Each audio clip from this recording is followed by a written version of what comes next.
Bon, nous, il faut faire une étude de marché. Alors, comment on fait une étude de marché? C'est ce qu'on va voir dans les grandes lignes aujourd'hui, puis ce sera évidemment mis en application dans les TD. Mais là, ça va être un résumé du cours de ce qu'on va faire dans le TD pendant cette semaine. Je vais vous résumer cette semaine dans un temps relativement court. Ok? Je vais trop vite là ou ça va pour l'instant? Ça va? Bon. Alors, donc votre mission pour le TD, concevoir un concept d'entreprise ou de service ou de produit. Ben, je vais vous aider à trouver l'idée du concept, hein, rassurez-vous. Hein. Et puis il faudra expliquer à quoi ressemblera votre entreprise, votre service, votre produit, suivant ce que vous avez choisi de faire. Ok? Et puis vos recommandations, vos préconisations, elles devront se baser sur les résultats de votre étude. Jusque-là, c'est facile. Bon. Oui, donc ce que je vous explique, la première étape, là, c'est ce qu'on va faire ensemble vendredi ou jeudi. Donc, je vais vous aider à trouver l'idée de votre... Vous allez créer, on va faire un peu de brainstorming pour vous créer un concept. Et quand vous aurez créé votre concept, vous allez vous poser des questions auxquelles vous essayez d'apporter des réponses. Alors, évidemment, ça semble flou, là, ce que je suis en train de raconter, mais ça aura plus de sens quand vous aurez votre entreprise. Bon, je vais donner un exemple comme ça, très très rapide, mais bon, j'ai envie de créer un restaurant. Une question importante auquel je dois répondre, c'est où est-ce que je vais le mettre? Où est-ce que je veux le mettre? Vous savez que pour tout ce qui est boutique, l'emplacement, c'est capital. Tout simplement parce que si je suis mal placé, les gens ils viendront pas chez moi. Hein. Si je suis pas à proximité d'un parking, j'aurai que les piétons qui viennent chez moi.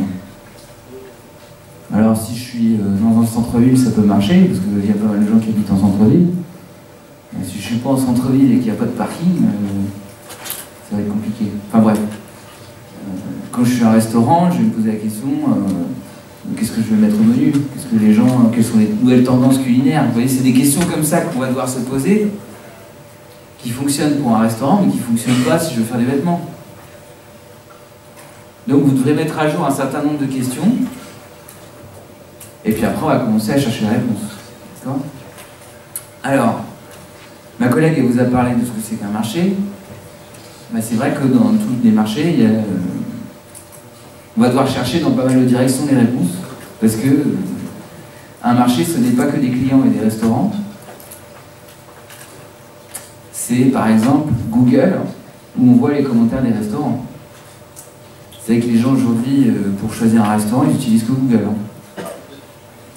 En particulier les touristes de passage. Hein, je sais pas, je suis touriste, je me balade à Pornichet, je ne viens pas du tout de Pornichet, je viens d'Alsace. Je connais personne à Pornichet. Comment ils font les gens? Ils tapent restaurant sur Google Maps, ils voient la liste des restaurants avec le nombre d'étoiles. Et ils choisissent leur restaurant comme ça. Voilà.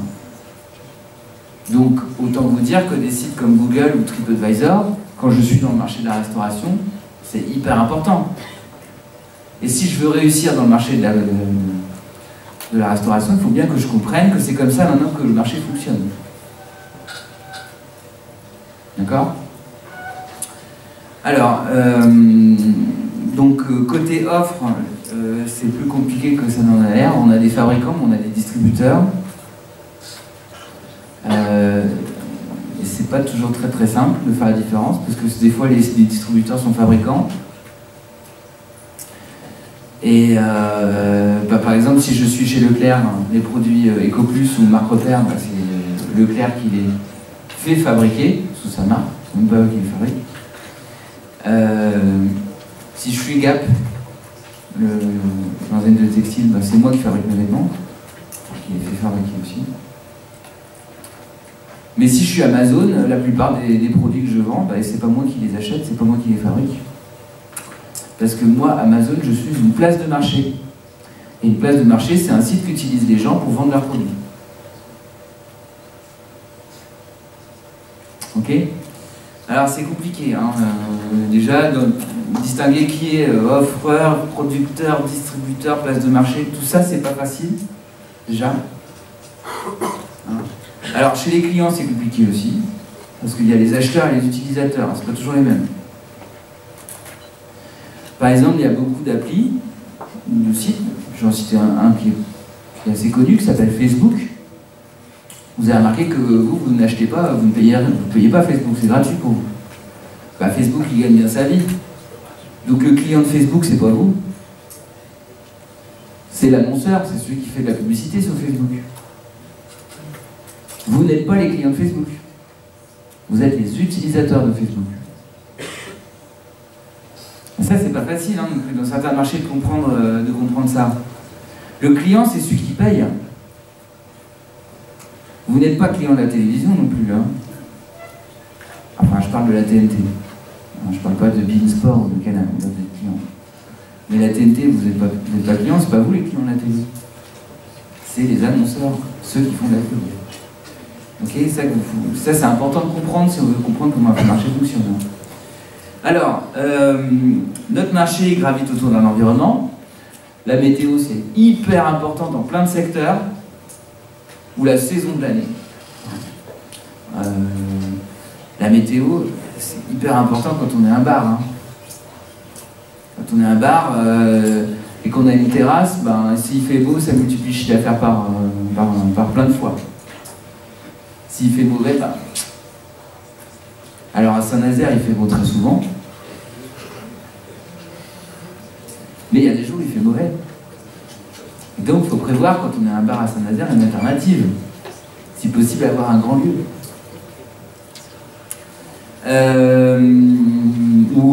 Tout simplement, beaucoup d'entreprises fonctionnent en fonction des saisons. Inutile de vous dire que les jouets, ça se vend évidemment plus à Noël. Tout ça, c'est un environnement qui compte. Vous avez une réglementation qui peut changer. Ok. Interdiction de vente aux mineurs pour certains trucs, arrêté municipal qui interdit la vente de ceci après telle heure. Voilà, il y a des lois surtout. Hein. Donc ça joue aussi évidemment sur le marché. On a des prescripteurs. Alors ça, c'est ceux qui disent aux acheteurs ce qu'ils doivent acheter. On va voir des exemples. Et ce qui est de plus en plus important maintenant dans les marchés, c'est les influenceurs. Alors les influenceurs, c'est qui?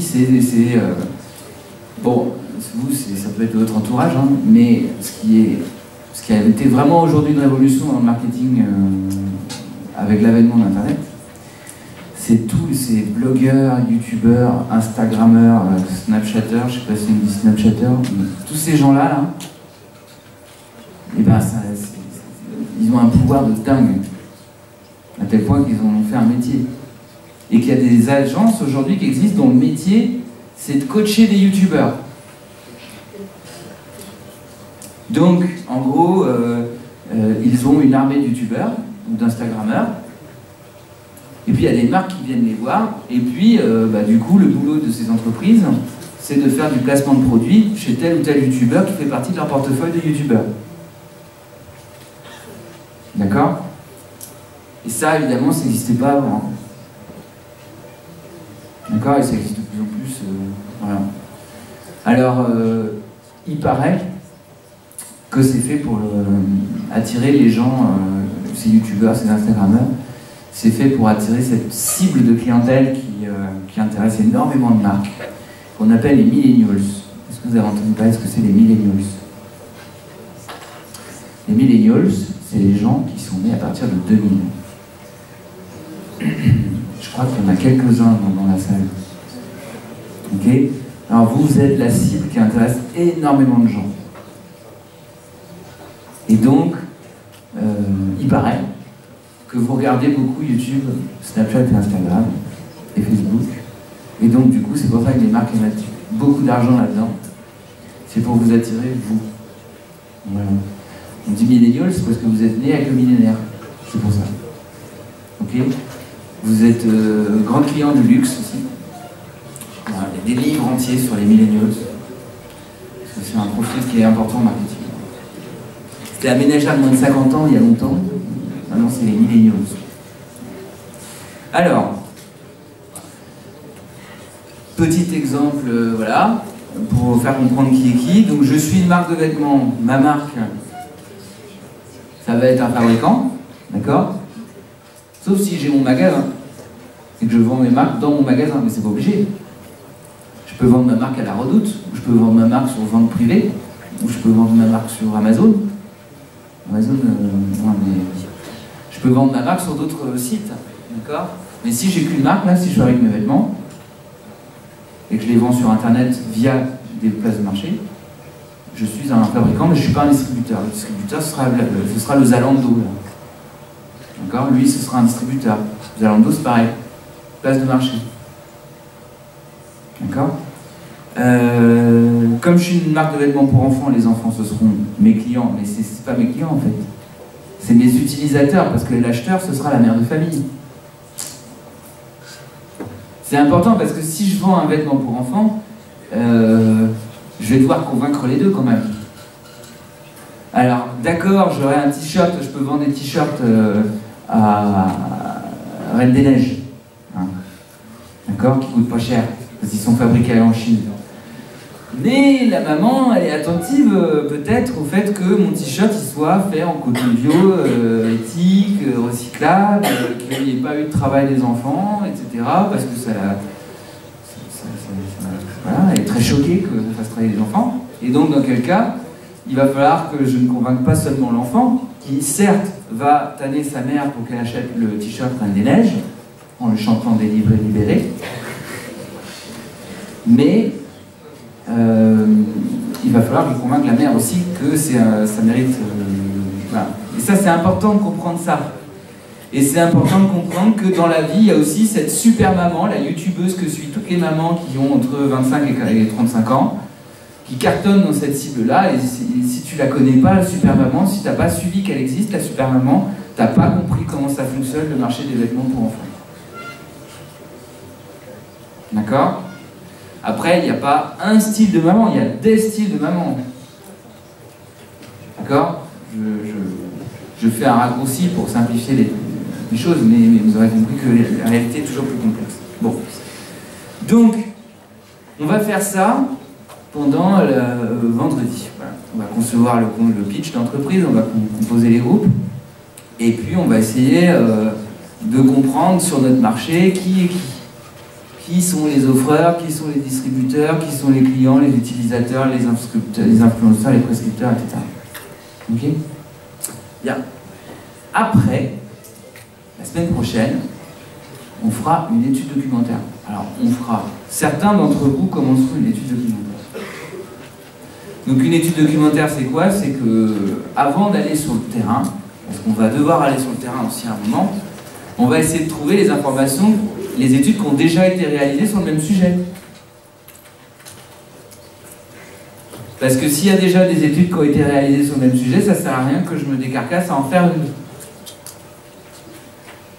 Alors, on va trouver des infos sur Internet. Ces informations qui existent déjà, on les appelle les informations secondaires. On va les trouver sur Internet, mais il y a une probabilité faible qu'elles concernent Saint-Nazaire, par exemple. Vous voyez, on aura des informations sur le marché des enfants, enfin des vêtements par enfants, par exemple, mais des informations sur les vêtements pour enfants à Saint-Nazaire, c'est peu probable qu'on trouve ça. Donc, il faudra aller sur le terrain à un moment pour compléter ce qu'on a trouvé. Mais avant d'aller là, on regarde déjà ce qu'on peut trouver. Et donc, c'est ça ce qu'on fait. On fait une étude secondaire. Je rentrerai plus en détail la semaine prochaine sur comment on fait une étude secondaire. Ok ?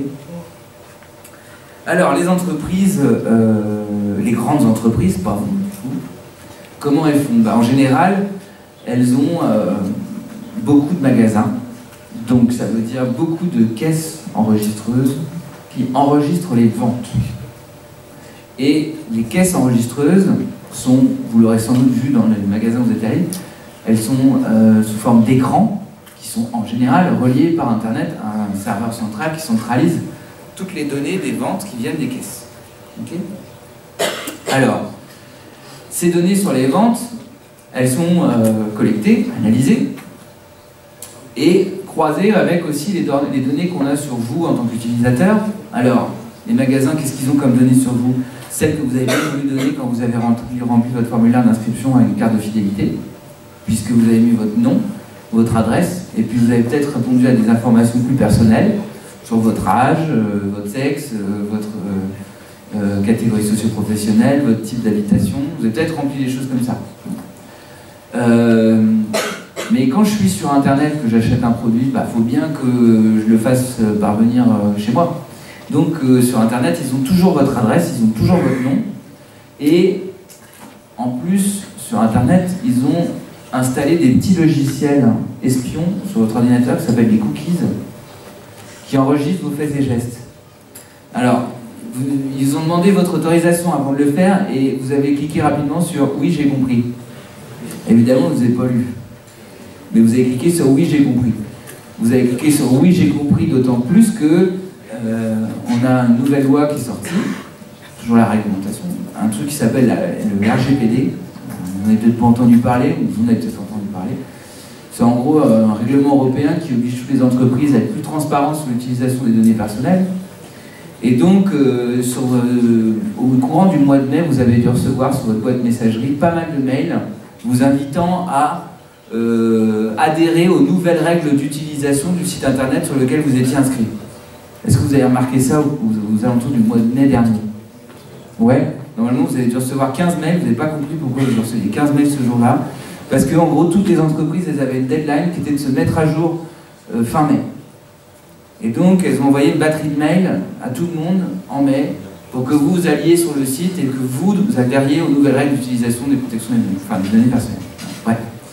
Donc, tout ça pour vous dire que les entreprises qui ont des sites, elles enregistrent vos mouvements, vos noms, elles voient ce que vous avez acheté, elles voient ce que vous avez visité comme page mais pas acheté.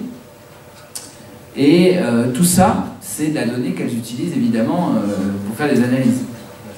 Okay. Mais vous, bah, vous n'avez pas de site, donc vous ne pouvez pas faire ça. Mais je vous expliquerai vous. D'accord? Alors évidemment, ces données, elles sont. On parle d'énormément de données. Donc du coup, il faut des logiciels hyper puissants et puis c'est des nouveaux métiers dont on aura l'occasion de parler peut-être en PPP, projet personnel et professionnel, qui apparaissent pour aider les entreprises à exploiter toutes ces données.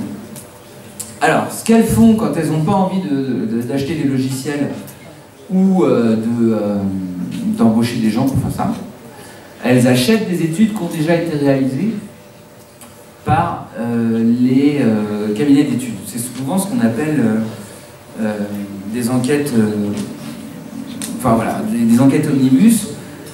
Alors il y a des enquêtes qui sont faites pour tout un tas de personnes, et donc vous les achetez. Alors en général, vous ne pouvez pas vous les acheter, vous, parce qu'elles coûtent 1 500 €. D'accord? Donc vous n'allez pas vous les acheter. Mais l'entreprise, elle les achète. Alors bon, l'information que vous avez, elle est intéressante, mais il faut savoir que votre concurrent, il a exactement la même information que vous. Donc du coup, vous n'avez pas de choses très confidentielles. Mais bon, c'est que 1 500 €, ce qui n'est pas grand-chose pour une entreprise. D'accord? Donc les entreprises, elles font ça. Et vous, votre objectif, comme vous ne pouvez pas faire ça, parce que vous n'avez pas 1 500 €, ni un site internet, ni des bases de données, bah, ce sera de collecter des informations que vous trouverez sur internet. Alors, après, il y en a d'autres dans le groupe de TD qui vont faire une ethnographie. Alors, une ethnographie, c'est l'analyse des traces utilisées sur, des traces laissées par les utilisateurs sur internet, des traces visibles. Alors, qu'est-ce qu'ils laissent de visible les gens sur internet? Bah, ils laissent des photos, ils laissent des vidéos, et ils laissent des messages. Alors, ils laissent des messages, par exemple, du type « Avis consommateur que je poste sur Google sur le restaurant de Pornichet ». D'accord? Ou avis sur un produit, je sais pas moi, un dernier téléphone, un appareil photo que je veux acheter. Je regarde les 15 avis consommateurs qu'il y a dessus avant de me faire mon idée. Alors, ils laissent ça. Et puis, ils disent des choses sur Internet. Alors, il y a des communautés qui existent où les gens échangent. Alors, avant, c'était des forums. Alors, je je pense qu'il y a encore des forums qui existent pour les gens qui ont, ont un certain âge, je veux dire ça, qui sont nés avec Internet, comme moi, qui ai connu les modems qui faisaient du bruit. Les modems 56K, comme on les appelle, qui allaient sur Alta Vista. Ça, c'est violent. Et la plupart des gens interagissent parfois, pas sur des forums, mais sur Facebook avec d'autres gens. Ou sur des sites. Ou sont amis avec des gens et voilà. Alors, ce que font certaines personnes, c'est pas très éthique, mais ça se fait. C'est que quand elles s'intéressent à une cible de catégorie, enfin une catégorie de personnes, par exemple les fans de la marque Chanel, et ben elles font des profils pour devenir amies avec les gens. Et du coup, elles passent du temps à échanger avec elles pour soutirer des informations. Voilà. Normalement, c'est pas très éthique, parce que normalement, quand on fait une étude de marché, on est censé prévenir les gens qu'on fait une étude de marché. Il y a des gens qui le font. Bah oui, c'est parce que le problème, dans l'idéal, si on était vraiment super puissant, on aurait accès à tous les comptes Facebook de tout le monde. Et là, on verrait ce qui se passe vraiment. C'est-à-dire qu'on pourrait taper Chanel, par exemple, et d'un coup, on verrait tous les commentaires qui ont été postés qui mentionnent Chanel. Alors, est-ce que c'est possible, ça? C'est possible dans certains sites. Par exemple, vous mettez Twitter, en général, les publications sur Twitter, elles sont publiques. C'est rare que les tweets soient privés. Donc, vous pouvez faire un début d'analyse comme ça sur Twitter. Sur Facebook, c'est compliqué parce que normalement, vous ne pouvez pas trop voir ce que les gens postent, puisque normalement, ils ont bien paramétré leurs paramètres de confidentialité et tout est privé.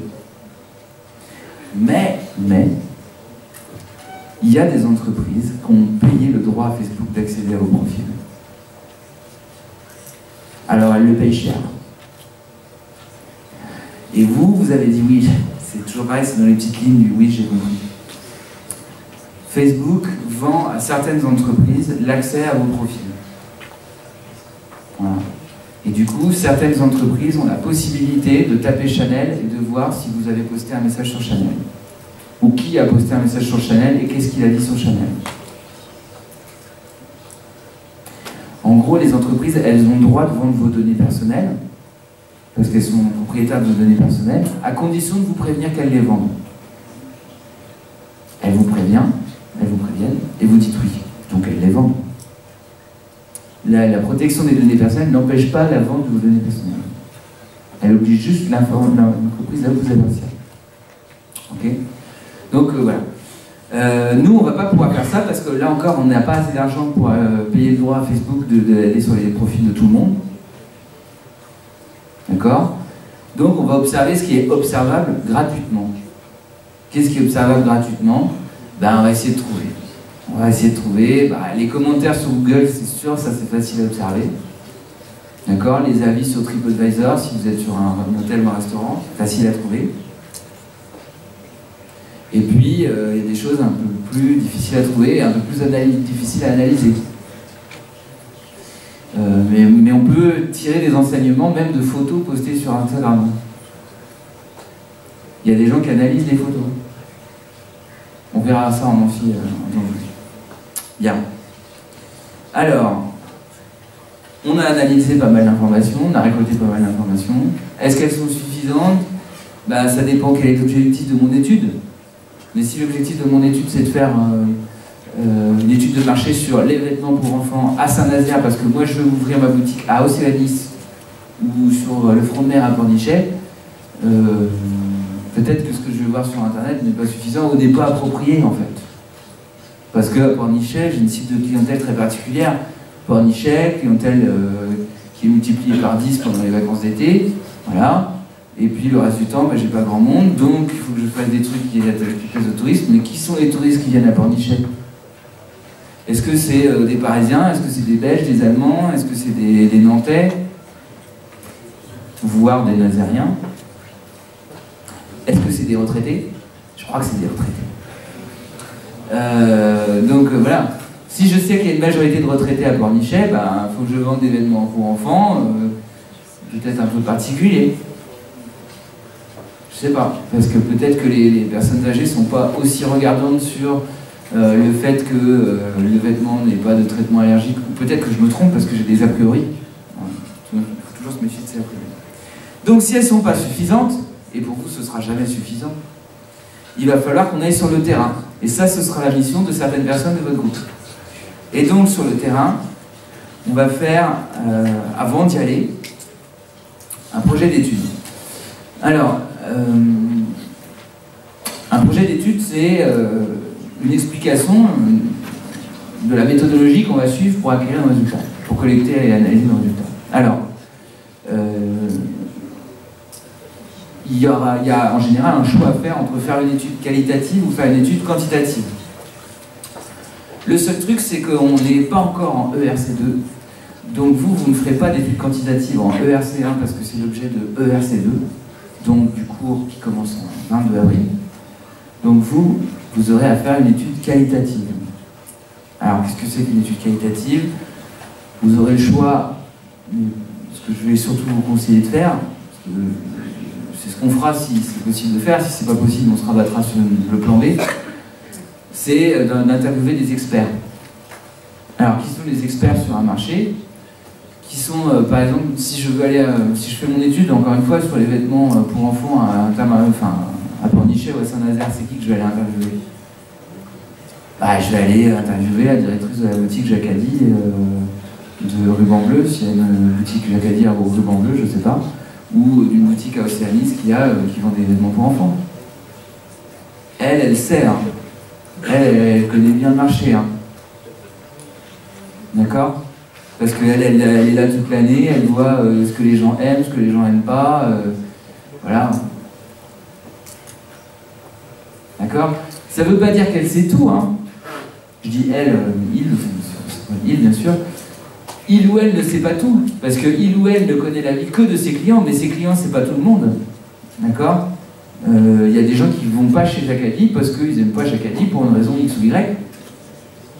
Donc il faut aussi avoir une vision globale du marché pour voir ce que sont les gens, qui sont les gens, quelles sont les différentes marques, quelles sont les différentes catégories de produits, et on n'achète pas tous Jacadi. Mais disons que faire un entretien avec un expert, ça donne quand même souvent des premières infos éclairantes. Ce qu'il y a, c'est qu'il ne faut juste pas s'en tenir à un expert. D'accord? Donc, suivant le nombre de personnes que vous aurez choisi dans votre organisation, moi je recommande plutôt 2 personnes pour avoir 2 avis d'experts. Parce que c'est celle-là la formation la mieux. D'accord? On verra quand on fait une étude quantitative qu'il y a d'autres questions qui sont bien importantes. Alors, qu'est-ce que c'est qualitatif, qu'est-ce que c'est quantitatif? Donc ça, c'est ce qu'on va voir maintenant. Donc, une enquête quali, ça consiste à faire des entretiens ou des observations, alors que quand on est en quanti, on fait des sondages. Alors, c'est quoi la différence entre un entretien et un sondage? Un entretien, ça dure 1 heure. Un sondage, ça dure 2 minutes. Ouais, allez, je vais être gentil, ça dure parfois plus longtemps quand même. Ça dure, allez, 10 minutes maximum. Mais un entretien, c'est 1 demi-heure, 3/4 d'heure minimum. Quand on fait un entretien quali, on prend le temps avec la personne, on s'assoit, on est confortablement installé et on a une longue conversation. Quand on fait un sondage, vous avez vu comment c'est les sondages auxquels vous avez pu répondre peut-être, on est soit dans la rue, et donc dans quel cas il faut être rapide, hein, parce que les gens ils sont pressés, ils ont des courses à faire, ils ont un enfant à côté qui pleure, etc. Voire ils trimballent leurs courses.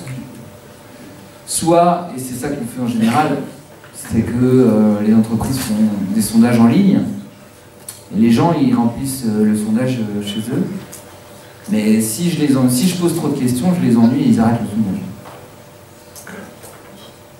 Ok? Donc un quali, on fait des entretiens, ou on fait des observations. Alors ça c'est super, les observations, c'est très compliqué à faire, c'est assez compliqué à faire. Vous avez vu tout à l'heure, il y avait une diapositive où on montrait les différents types d'études. Il y en avait une qui s'appelait usage et habitude. Alors vous avez différentes manières d'observer les gens pour leurs usages et habitudes.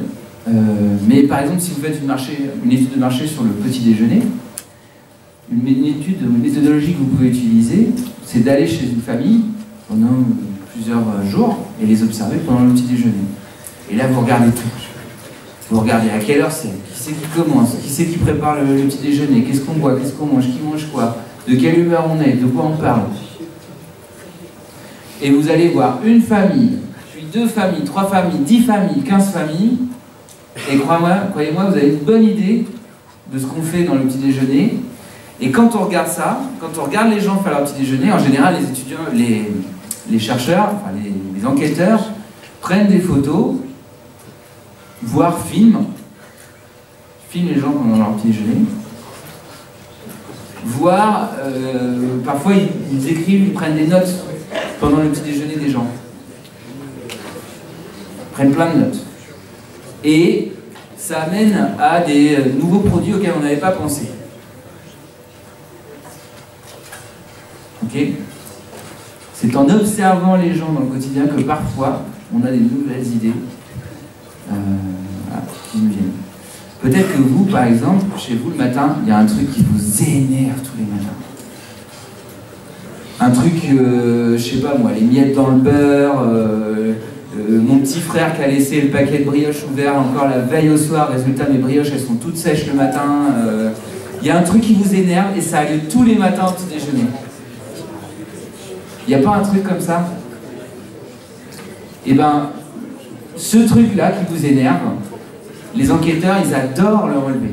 Parce que justement, ils vont s'en servir pour faire un produit nouveau, différent, qui à la fois va répondre aux problèmes que vous vivez tous les jours, et en plus, vous allez vous sentir concerné dans la pub, parce que dans la pub, on va carrément mettre en scène vous et votre petit frère qui vous embête tous les matins avec son truc, là. Voilà. Ok ? Donc voilà. Donc ça, c'est ce qu'on appelle faire des observations. Alors évidemment, voilà, sur un sondage, on va interroger 200, 1200, 5000 personnes. Alors vous ne ferez pas 5000 personnes, je vous rassure. Mais un sondage typique d'enquête de satisfaction sur d'opinion favorable sur Emmanuel Macron, c'est 2500 personnes, 3000 personnes. Vous ferez un petit nombre, mais vous ferez quand même un grand nombre de personnes. Et en Cali, on ne va pas faire 2000 entretiens qui font 1h30. Alors on interroge un plus petit nombre de personnes. On verra combien de personnes on interroge. En général, c'est un petit nombre de personnes.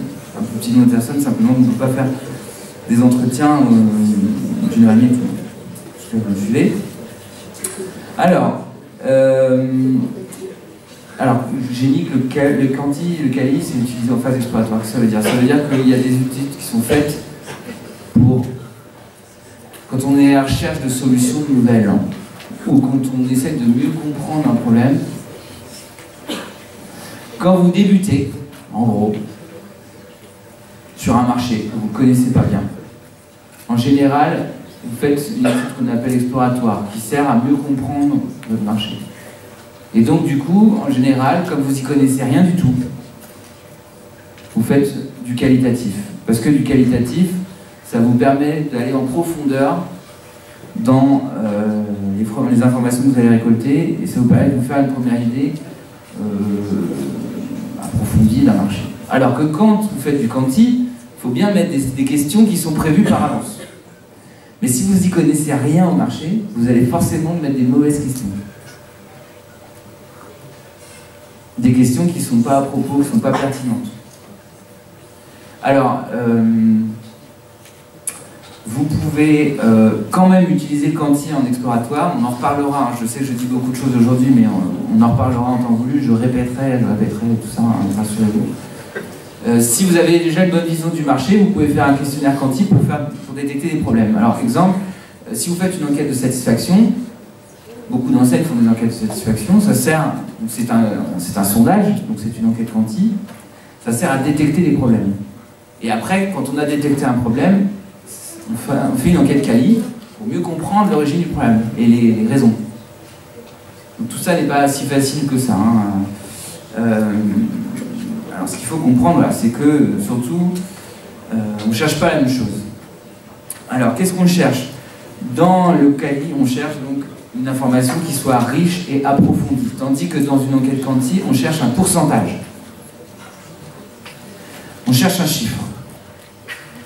Alors, le chiffre, ça donne une indication, mais une indication qui reste superficielle. Si je vous dis 40% des gens n'achètent pas de vêtements chez Jacadi, ok, super, mais pourquoi? C'est quoi les raisons?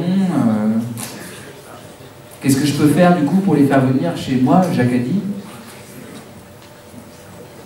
Bah là, du coup, il me faut du quali. Parce qu'il faut que j'aille voir ces gens qui ne viennent pas chez moi, Jacadi, parce qu'ils n'aiment pas mon enseigne, et que je comprenne pourquoi ils n'aiment pas mon enseigne. Et où est-ce qu'ils vont? Du coup, je fais du quali. Ce que je veux dire, c'est que vraiment, ce qui est important à retenir sur la différence entre quali et quanti, c'est que quali, c'est vraiment utilisé pour avoir l'information approfondie, riche. Vous allez avoir des tartines de texte à analyser, alors que dans le cas d'une enquête quanti, vous allez avoir des chiffres. Voilà. L'avantage du chiffre, c'est qu'il sera représentatif de la population, mais ce ne sera qu'un chiffre. Okay. Ça ne donne pas forcément une information très approfondie. Alors, j'ai bientôt fini, je vous rassure. Une fois qu'on aura fait cette enquête quali, eh ben, on n'aura plus qu'à analyser les informations qu'on aura récoltées. Donc, on fera des traitements statistiques. C'est pour ça que vous avez un cours de stats avec un collègue. Et au premier semestre, on va pas faire des stats très évolués. Hein. Par contre, on en fera beaucoup plus au deuxième semestre, puisqu'on fera du quanti. Donc, on fera plus de manipulation de chiffres au deuxième semestre. Mais là, au premier, on va rester sur des choses très basiques. D'accord? Donc, on fait des traitements statistiques. Et puis après, bah, il faut présenter ces résultats. Ok? Et donc ça, ce sera votre oral. Donc, vous avez, je vous rappelle que vous avez une présentation orale de vos résultats à faire, puis un dossier écrit, qu'on appelle un rapport d'étude. Alors, évidemment, le problème des oraux, c'est que vous n'allez pas, et c'est pas souhaitable, vous n'allez pas avoir le temps de balancer 50 chiffres, parce que personne ne va vous suivre. Dans l'oral, il faudra faire un tri sur ce que la personne qui est devant vous, ce sera moi en l'occurrence, doit retenir. Par contre, mes 50 chiffres que j'ai faits, eux, ils seront dans mon rapport d'études. D'accord? L'oral et l'écrit n'ont pas la même vocation. L'oral, sa vocation, c'est de mettre en lumière ce qui est vraiment essentiel à retenir, et le rapport, c'est l'étude complète, la version complète. Si tu as un doute, tu prends le rapport d'étude, tu vas voir tous les graphiques du monde, et tu as l'information que tu recherches. Ok? Et quand on a fait ça, en général, qu'est-ce qui se passe? Ben, le client, quand on est une cabinet d'études, on fait des études pour un client. Le client, en général, il ne lit pas le rapport. Il lit la première page, parfois. Il vous écoute à l'oral, mais le rapport, en général, ça reste dans un bureau avec de la poussière. Alors, je vous rassure, le vôtre aussi restera dans un bureau après avec de la poussière dessus. Soyez-en sûrs. Mais je l'aurais lu avant. C'est la différence. Je l'aurais corrigé. Ok? Je termine par vous montrer les questions du coup que vous allez peut-être vous poser pour vous entraîner à la compréhension et mémorisation du cours. Alors, je vous les montre rapidement. J'en ai fait 14.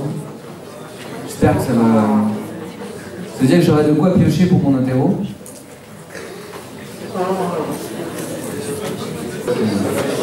Donc je remonte les questions.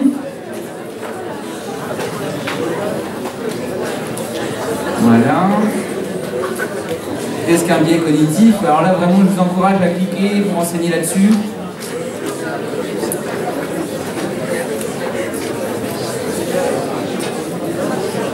Voilà.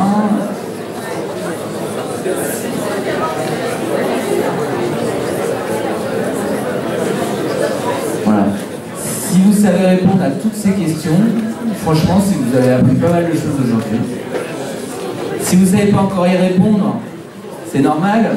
Il y a beaucoup d'informations qui ont été échangées.